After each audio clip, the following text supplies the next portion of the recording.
A senior citizen who lived alone was murdered, reportedly not long after someone tried to break into the home. Hello, everyone. I'm Blake Hansen. And I'm Steve Eager. It's 9 o'clock. 87-year-old Anita Daniels-Thompson was part of her neighborhood's Neighborhood Watch program. The watch leader says Thompson called police to report the break-in, but there's no indication she and the police ever connected. And a day later, she was found dead.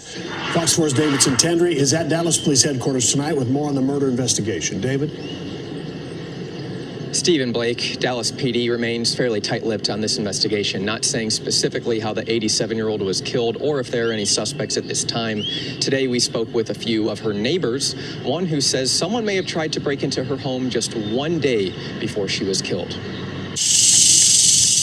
An East Oak Cliff neighborhood is shaken after one of their own, 87-year-old Anita Daniels-Thompson, was found dead inside her home off Fortune Lane Tuesday, where she lived alone. Dallas police labeling it a murder, saying she died from homicidal violence. I couldn't sleep. Couldn't sleep last night. Billy Chappell lives across the street. I think they're going to catch that old devil, whoever did it. Thompson, who was widowed, was a member of the community's Neighborhood Watch group. What was she like as a person? Oh, absolutely wonderful. A community she lived in for decades. An officer seen speaking with heartbroken neighbors Wednesday. Whoever did this, all I can do is pray for you. And I still hope that justice will be served. I hope they're caught.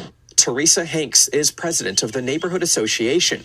Hanks says Thompson called her Monday, claiming someone tried to break into her home, breaking a back door overnight. I asked her, was she okay? She says, I'm fine. I'm doing okay. I got the door replaced. So I said, well, just call me if you need anything. She said, I will. And that's the last time I talked to her. But while Hanks says Thompson called 911, she says no one came out. Hanks says she also reached out to the officer who works with their Crime Watch group. Thompson was found dead the next day. That District 4 does need additional support from DPD and other public safety officials. Dallas City Council member Carolyn King Arnold says 911 dispatch was flooded with calls over July 4th weekend. But it got to the point where you couldn't discern whether it was a gunshot or fireworks. Fox 4 brought to her attention the claim that Thompson called for help but didn't receive assistance the day before she was found dead. She says she'll look into it. For now, neighbors like Chappell want whoever is responsible to be held accountable. They don't need to be on the street. That's evil.